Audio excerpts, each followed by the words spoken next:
This podcast is hosted by Sheza Barbour, co-founder of Good Tree Institute, and joined by licensed therapist Archie Aquino and our resident scholar and founder, Dr. Nadia Qatranji. Assalamu alaikum. Welcome back to another episode of Timeless Conversations with Good Tree Institute. I am Sheza Barbour, and I'm joined here today with Dr. Nadia Qatranji and Archie Aquino as we keep continuing the story and delving into the conversation of Surah Yusuf. So right now we are at a state where we're going to discuss really owning up to your mistakes with where Yusuf is in his journey as he gets out of prison and is reconfronted or reacquainted with the wife of the Aziz, right? So, Dr. Nadia, do you want to kick us off onto where we're at? Yes, assalamu alaikum. So, what happened is that the king saw a dream. If you guys recall, he saw a dream, and then he wanted somebody to interpret his dream, and everybody was like, no, this is nonsense, there's nothing to it. And then who remembered? It was the guy who was in prison, that young guy, the young man who was in prison, and Yusuf mentioned me in front of the king, and he forgot. He said, oh, I can tell you the news. So he went to Yusuf alayhi salam and he asked him, and Yusuf alayhi salam actually made an amazing interpretation of the dream. So he went back to the king and he mentioned to him what Yusuf said, and he was so impressed. Like, this is amazing. He said, I need Yusuf to be here. Bring him to me. So Yusuf said, no, I'm not coming. First, my name needs to be cleared. Go ask the king about these women and what they have done. And that's where, let me go here. Yeah, that's where the king actually brought the woman, including the wife of the Aziz, and he said, قَالَ مَا خَطْبُكُنَّ, what's the matter? Tell me the reality and the truth about إِذْ رَاوَدتُّنَّ يُوسُفَ عَنْ نَفْسِهِ. It seems that there is another narrative to what has been happening, because he was accused of stuff and he was like blamed and framed for doing something wrong. He said, well, it seems that there is another narration to this. That's what Yusuf said. He said, well, they are the ones who actually seduced me from myself. He said, so tell me about that. مَا خَطْبُكُنَّ إِذْ رَاوَدتُّنَّ يُوسُفَ عَنْ نَفْسِهِ. What's your issue when you sought to seduce Yusuf from himself? قُلْنَ حَاشَ لِلَّهِ. That's when they said the truth. They said, no, God forbid. مَا عَلِمْنَا عَلَيْهِ مِنْ سُوءٍ. We did not know anything wrong, anything bad about him. He was a fine person. He was a great person. They actually even said that he's like an angel, right? He's a great person. And this is where the wife of the Aziz spoke up. قالت امرأة العزيز. The wife of the Aziz said, الآن حصحص الحق. Now the truth is revealed and cleared. الآن حصحص الحق. أنا راودته عن نفسه. I am the one who sought to seduce him from himself. وإنه لمن الصادقين. And he is among the ones who are definitely truthful. ذلك ليعلم أني لم أخنه بالغيب. That is so that he would know that I did not betray him in secret or in the unseen, in the unknown. وأن الله لا يهدي كيد الخائنين. And that Allah does not guide the plot of the ones who betray. Of course, who is he? Who is she talking about? It could be that she's talking about her husband, or it could be that she's talking about Allah subhanahu wa ta'ala, that I did not do something wrong. Like I am not going to keep this as a secret. I'm going to say it. And then he says, وَمَا أُبَرِّئُ نَفْسِي. And she says, وَمَا أُبَرِّئُ نَفْسِي. And I do not absolve myself. I am not innocent. I'm wrong. She says, I'm wrong. إِنَّ النَّفْسَ لَأَمَّارَةٌ بِسُوءٍ. Because myself is definitely, certainly commanding of bad. إِلَّا مَا رَحِمَ رَبِّي. Except what Allah, my caretaker, my master, kind of has mercy on and make an exception for. And they say, our scholars say, that she was referring to Yusuf alayhi salam, that his nafs is not an ammara bisu. It does not tell him to do bad, because she saw that firsthand. And then she says, Inna Rabbi غفور رحيم. My caretaker, my master, is definitely always forgiving and always merciful. So let's see what did you hear in her words in what she said? A bunch of bull. That's what I heard. I'm still mad about this. Like, she starts saying, "Oh, I'm so sorry. I did wrong." She didn't say that when he got put in jail. Yep. Where was that? All this righteousness and Allah, please. Oh, where was that before? Now she wants to come clean. Now that the king's involved, this is a bunch of bull. I just don't understand, like, the gall of where she gets off. We try to make herself look so good now that the king's involved. Yeah. It's interesting. I mean, it's such a turn of events, right? And Archie, it's kind of like speaking to. I love your honesty, by the way. 10 years. 10 years. She let him sit in jail. Right. And so I think part of the reaction that you get is, well, you should go sit in jail.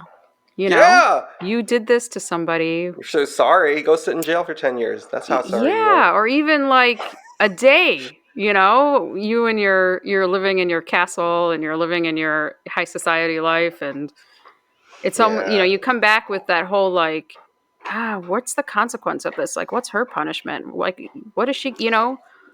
So you don't see that basically exposing herself that much and just saying it's not easy to say for a woman in that level of high society to come and say. She could have not said anything. She could have kept it secret.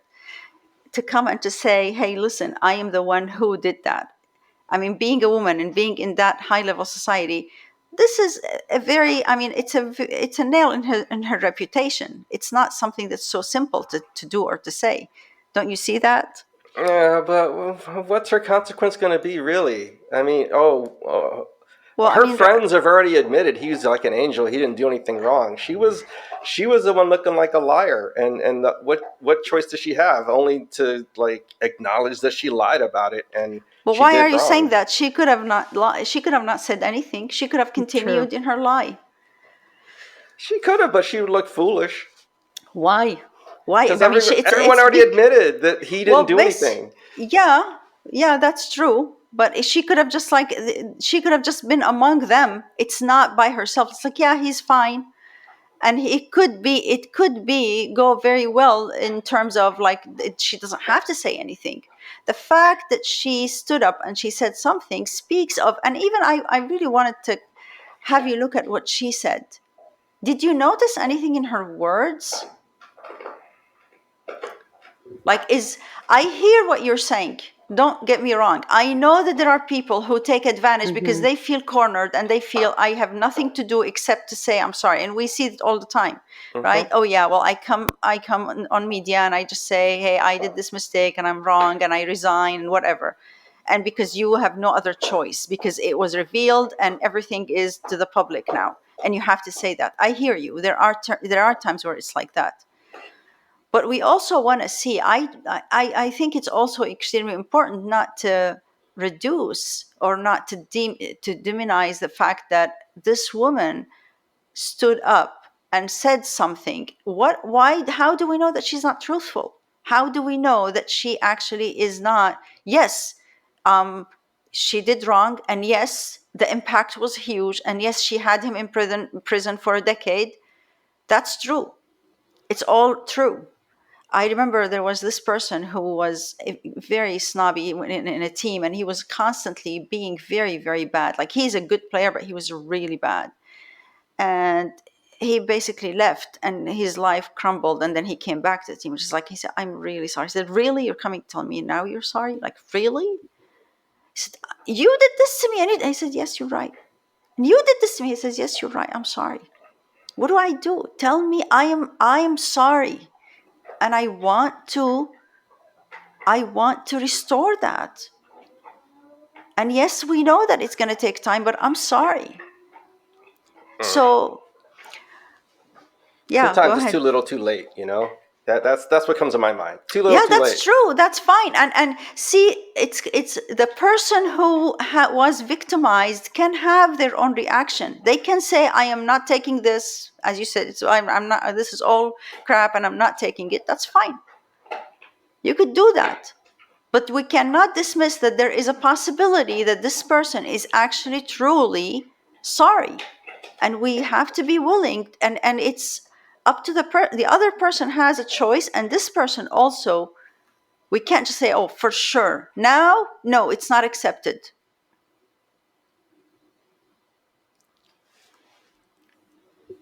Yeah, I So what mean, do you?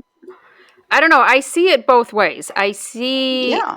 I do see it both ways, and I'm trying to relate it to nowadays, and the reaction. Mm-hmm. It's like, how do you, I see Archie's anger though, too, when you compare it Yeah. to nowadays and somebody does something so horrendous to you, and then you're like, yeah, gee, thanks a lot, you know?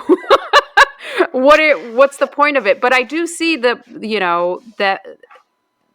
the fact that she could, there is a sense of that she could be honest, like it could be sincere. Right now, I think the question is, we're almost doubting the sincerity of that, or how do you deal with people that are, you know, the lesson to be learned is like, how do you deal with situations like this? How do you deal with Well, people don't that you come think back? that And time would show it? Time would show it, because if somebody true. is just sorry, just to basically clean their name and clear their name and just have an image, you can figure that out. Yeah, It's and not I that think part hard. of it is that what we expect is okay, words sometimes are meaningless without action.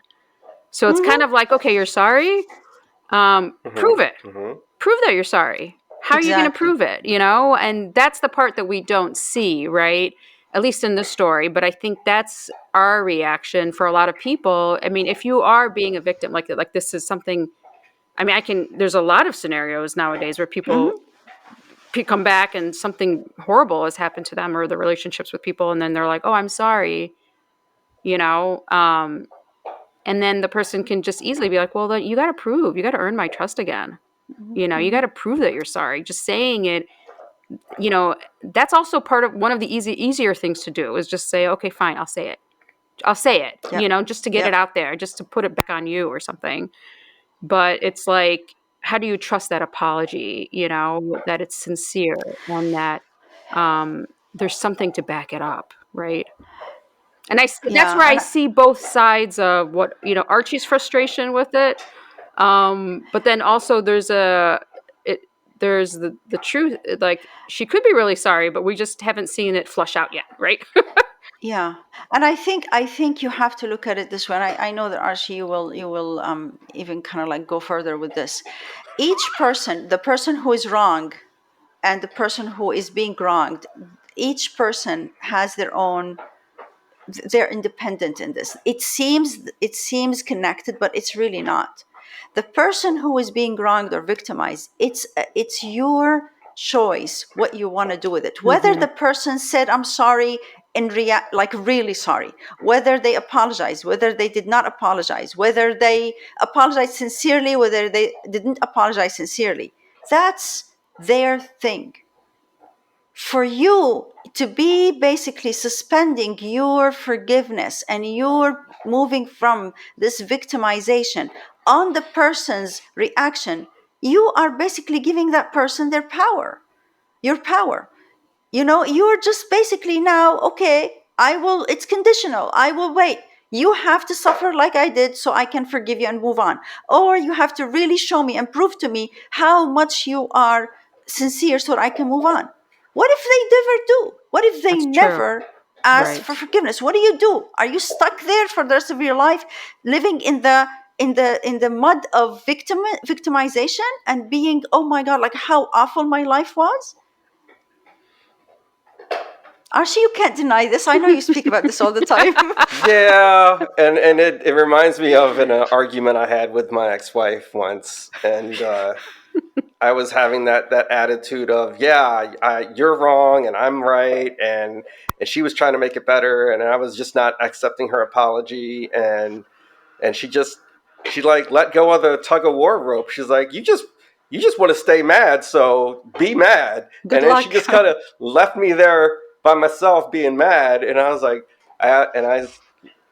do I want to be mad? I don't want to be mad. I was asking myself, I'm like, I'm not trying to stay mad. Like, what is she talking about? And then after sitting with it for like 5 minutes, I was like, well, then I have to, what am I going to do? If I don't want to be mad, I got to do something to not be mad. And I wanted so bad to prove her wrong that I was willing to stop being mad so that I would be right. Adding another layer to it, huh? Yeah. So she was right, and then I had to feel right, and so I did stop being mad. But it was a profound moment for me that I realized I am the one making myself mad. Yeah. So beautiful. And I can so see that for me as well. I had a moment like that. And I think what you're addressing is the aspect of choice. We just have to understand, again, we're speaking from a person who was wronged and who was victimized and who is, don't wait to see if the person, oh, well, is the person sincere in their apology or not? Oh, I have to wait until I see that. You can do that. It's a choice. Or you can actually independently, whether they apologize or not, independently, you can come and you can actually forgive. It's a choice. And why I wanted, Archie, you mentioned this aspect, you clarified the aspect of choice. And I'm going to share something for me. I saw that choice in one moment in my life. You know, when you're a victim, you feel that you can't help it. Like you're just feeling victimized and you're feeling betrayed, and you can't help it. You Stuff feel is you're happening stuck. to you. Yeah, exactly. You feel stuck. So there is a moment for me where I saw that I am actually not stuck. It's my choice. And that was, for me, one of the biggest things is I hate it when I am blamed, right? And I remember one time I was kind of like in a situation where I messed up, and I was like, it wasn't going the right way, and I wasn't knowing how to figure it out, and I was feeling so stuck, and I was literally in a very what's the word? Like very dramatic, like it was a drama, literally. I was crying and I was upset, and I was so upset, so upset. And to me, how it occurred, like I can't help it. This situation that I'm in, I can't help it. That's the only thing that I can do. Until there was a moment for me where I looked, why are you doing that? And I saw that I was doing that to escape somebody so that the person in front of me cannot blame me. They see me in this dramatic situation and I'm already beating myself up and I'm already crying. So this way they can't look at me and they say, well, it's actually, why did you do this? Let's talk about your responsibility. Full-fledged, clear escape responsibility. The moment I saw that that wasn't in my forefront, I didn't see. The moment I saw it, and it was so clear that Nadia, hey, you're doing this to escape responsibility. I was like, oh, okay. Well, I mean, let me address that. It was just hiding it. I saw my choice. That's what I wanted to reach to. When we get into this condition of the drama, we feel that we have no choice. But if you really get to the bottom of it, what is it? And for you, you said, I just want it to be right. Yeah. I wanted her to be wrong. For me, it was like, I don't want to be blamed. And I was willing to put all of this scene and this show so I would escape it. So for the victim, that's the same thing. What are you escaping? Why are you keeping your own choice and making it conditional on the person kneeling in front of you and telling you how sorry they are and suffering through what you have to suffer so that you are willing to move past it? What are you getting out of it? Why are you doing that? You feel like you're owed. It's a very, very powerful, good feeling. It's a good feeling. You're right. When you feel like that other person owes you something. That's true. It's a good feeling. However, what are you missing out? You're really not powerful. You're not powerful. That's the problem. Yeah, you're feeling good, but you're not powerful. You literally lend your power to that other person. Yeah. That's what we have to get. So what we want to leave you with is that it is a choice. It's your choice to forgive or not. Whether the other person said I'm wrong or not, whether they apologized or not, it does not matter. Yeah. No matter what consequence could have happened to her, there's no getting those 10 years back for Yusuf, right? Yeah. There's nothing that's going to fix it. So why get stuck on that, I guess? Yeah, and it's not going to fix it. And we go back, we've been hammering this concept over and over and over. And it's really a shift of perspective. You have to understand that things don't happen randomly. Allah subhanahu wa ta'ala is the planner. There are things that happen and they happen for a reason. Remember the story of this, there are three guys. So this is kind of like one of the nice wisdom stories. There were three guys who were wrongly imprisoned. And the king afterwards figured out that actually it was wrong. So he got them out after they spent some time in prison. He got them out and he said, "We apologize. We're sorry. We made a mistake and you shouldn't have been in prison. So apologize about that." So the first one looked at him and he said, "Really? Oh yeah, you have just apologized? That's not enough." And he quoted from the Quran, "Al-aynu bil-ayni was-sinnu bis-sin," the eye for the eye and the tooth for the tooth. You need to be punished for this. I mean, that's not going to be enough for me. I want justice. The second person said, "That's okay, I will forgive you." And he quoted from the Quran, وَإِن تَعْفُوا وَتَصْفَحُوا فَهُوَ خَيْرٌ لَكُمْ. If you forgive and you let go, it's better for you. He said, "I will forgive you. That's fine. I know it was bad, but I will forgive you." See, it's a different perspective. He had forgiveness. He had mercy. The third one looked at him and he said, "Oh, don't even worry about it. It's not you who did this whole thing. You were just a tool. Allah subhanahu wa ta'ala had a plan. There was a wisdom in me staying in this prison for this time." And he quoted the Quran. And he said, وَمَا رَمَيْتَ إِذْ رَمَيْتَ وَلَكِنَّ اللَّهَ رَمَى. You're not the one who threw. You're not the one who did this. You were just a tool. Allah is the one who did this. And I needed to go through this myself in my life so I can learn something, so I can mature in a certain way, whatever it is. That's wisdom. So you choose. You have to remember that you have the power to choose. Don't give it away. What's so interesting about that story, Nadia, is that each person quoted an ayah of the Quran, right? And so each person is right in their feelings, right? Or what they're experiencing. It's just the different stages of it, right? The different stages of the feeling. The first one is kind of like what Archie's initial outburst was like, "No, I want justice. Give me justice and consequence." Justice. You know? But then as you progress to the third person, it's just such a higher level of being, right? But each phase is it's okay to be in either one of those phases. It's just that which phase is the higher form that you can try to get yourself to, and what's the best outcome, right, for you. Yep. And I since we're talking about justice, I think this is important to highlight. See, there's a difference. What we're talking about is how you're feeling about things, right? But on the ground, if there's something to be restored, if there's justice to be brought, that is a different thing. That still needs to happen. And a lot of the times people get hung up on, well, if I forgive them, they'll do it again. Right. No, that's something you have to actually deal with that. Nobody's saying get the beating over and over and give the other cheek. Nobody's saying that. But how you be about it, if you're constantly being in the victim and in that you're literally under the effect of that, you're not powerful and you're not going to be able to get your justice in a powerful way. The action is different from the being. You have to distinguish these two. Be powerful and free inside, but do what needs to be done to restore the injustice. That is different. Please don't. We're not saying, hey, that's fine. Let people just do whatever they want and you'll be oppressed and it's okay. No, it's not okay. If there are some people who are doing things that are bad to you and they're not listening and they're not changing, no, you don't let them keep doing that. You stop it and you stop that interaction in however capacity that has to happen. Put your own rules, put your own way, but don't be bitter about it.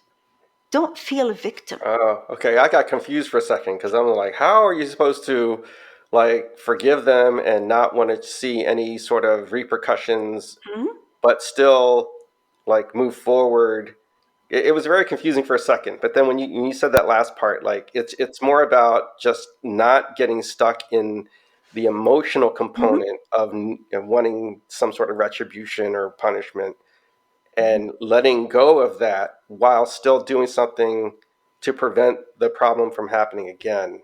Yeah. I that made more sense to me. Yeah. And notice, I mean, inshallah, with Yusuf alayhi salam, notice when there was nothing about holding grudges against this woman, like nothing was mentioned. And we will see that more clearly, even more clearly, when we talk, inshallah, about his interaction with his brothers later on in the second part of the story. But I want us to come back to this aspect of owning up to your mistakes. I know you took it in that direction of kind of like, yeah, it's fake. But really, I mean, let's just scale it down a little bit. Let's not talk about these big, celebrities or big things that somebody has to say, I'm sorry. And a lot of the times it's being murky because of media and because of reputation, all of that thing. Let's get to real life. Let's get to our personal lives. How many times do you have to say, I'm sorry, and you don't? How many times do you just see other people's mistakes and you don't see yours? How many times you focus so much on where you're being wronged, but you don't see where you are wronging people? Because guess what? If you're a human being, you are going to make mistakes and you are going to impact people. I lived my life thinking I'm an angel, like I don't hurt anybody. Oh, guess what? Sometimes your passiveness is your wrong. Sometimes the things that you should be doing and you're not doing is your wrong. How many times you're just glancing over and gliding over all of these mistakes that you're doing? You don't even see them as mistakes, but you count people's mistakes around you. That's what I'm interested in us actually looking at. And that's why, despite the fact of all of what we're saying, I see an honesty and a sincerity in what she said, in what the wife of Aziz said. Somebody standing up and saying, I'm the one who seduced him, to me is a big deal, especially coming and saying, I did not betray him. I'm not saying I'm innocent. I'm bad. I did bad. My nafs is commanding me of bad. And Allah is Ghafur Rahim. You could feel the sense of just like there's something. And actually in history, it's known, if you hear about her story, it's known that she actually became somebody who's connected to Allah subhanahu wa ta'ala, who actually restored her relationship with Allah subhanahu wa ta'ala. And we do not want to demonize that. And even the same person who is like, yeah, I'm not forgiving those people. You yourself might have done things to other people you're not even seeing. Yeah, Yeah, that aspect right there, that's a game changer to look at your own hypocrisy. You know, if you're always seeing everyone is wrong and then you're never wrong, you have to really ask yourself what's going on here. Mm-hmm. Yeah, and I mean, for her as well, it's a reminder that, I mean, that like we talk about Yusuf a lot in the story because it's this Surah Yusuf, but you know, we're breaking down his relationships and the inner stories that are taking place. And for her, like when you look at the story of the wife of the Aziz, like she has her own story built into the story of the prophet. And it's, you know, it's like this mistake that she made is what made her come back to God, right?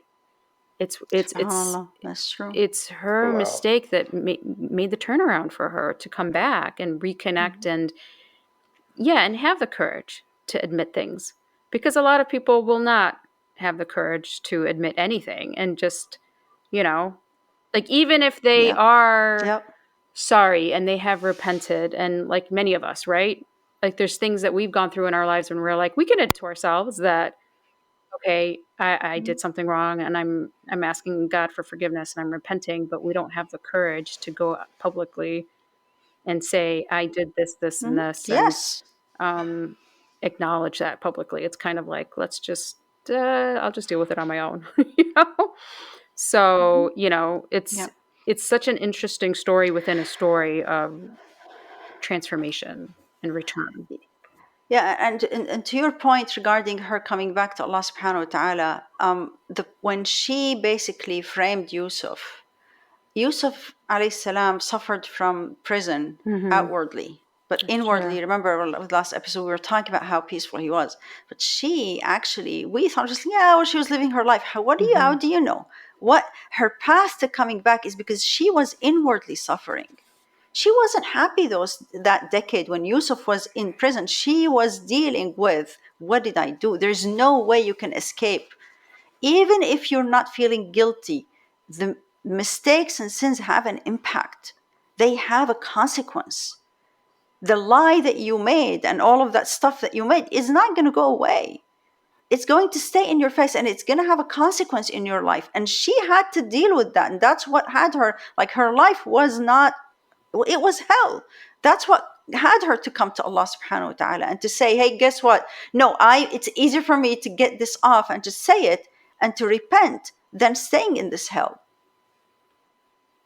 Good for her. He's still in his path in his version. That's fine. You can stay there.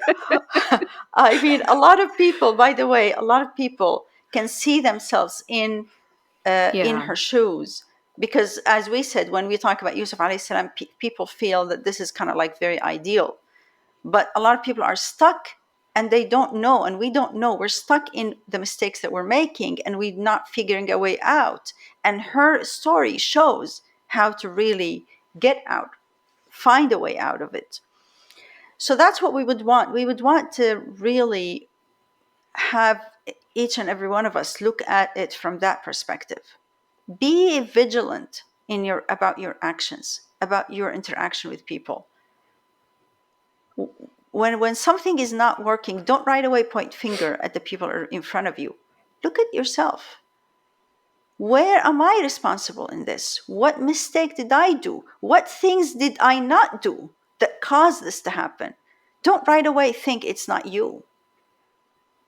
Yeah, that approach actually enables the other person to be more comfortable with admitting their own responsibility and their own mistake if you acknowledge your part of it too. 100%. You don't do it so they do theirs. If you do that, it's not going to work. Do yours because you need to do yours. That frees you up. Own your mistakes and own yourself, regardless of what the other person is doing or not doing. It's your life. It's your thing. Do your part. That will free you up to actually deal with the outward issues more powerfully. Right. Maybe you have to put certain, you have to put certain rules with that person, but you will do it powerfully. No anger, no annoyance, no grudges, no victimization. No, just say, hey, listen, this is not going to work. We talk this way. We do that. I don't do this. We're going to talk only. You could do whatever rules you want. Yeah. Yeah, and when you do it calmly, it is way Right. more effective. Totally. Yeah. Yeah. Well, I think it's interesting that, in this episode, we're talking about apologies, right? And actually in our next episode, we're going to really delve deep into the forgiveness aspect of it with Yusuf and his interactions with his brothers. Like, we're going to get really deep into forgiveness. But for this episode, we want our listeners and all of us to really think about these questions in relation to the apology, right? So think about, how often do you apologize, right? And is your need to be right in the moment preventing you from apologizing to others? Do you apologize only when you are cornered and there's no other way out? Like Yes. Archie's version. Yeah, like that. The wife of the Aziz version. Yeah, exactly. It's version of Archie's her. version of the wife of the Aziz. But also think about, is it difficult for you to apologize and say, I'm sorry, that you admit and you're responsible for your mistakes? But then also, when you do apologize, do you tag along all the other justifications to make yourself right? Right? Yeah, like I This apologize, is why but I did da da da da da da, right? Exactly. In your apology, do you acknowledge what or how you made this person feel or the actual hurt that you caused? Acknowledging what they went through is really powerful, and it makes I think the apology is just more authentic because you've actually put some thought into your actions and the cause and the effect of what we've done, right? And then, are you willing to give the other person time to accept your apology and see that you have changed? Are you serious in making the changes within yourself and your actions?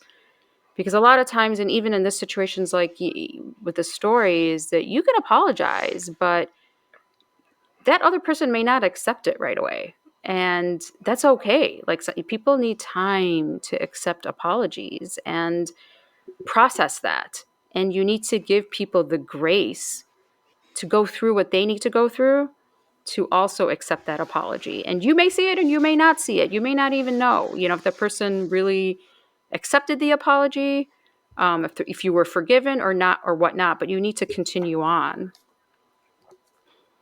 And finally, is your apology self-centered or self-serving, or is it focused on the other person's perspective and how your actions really affected them?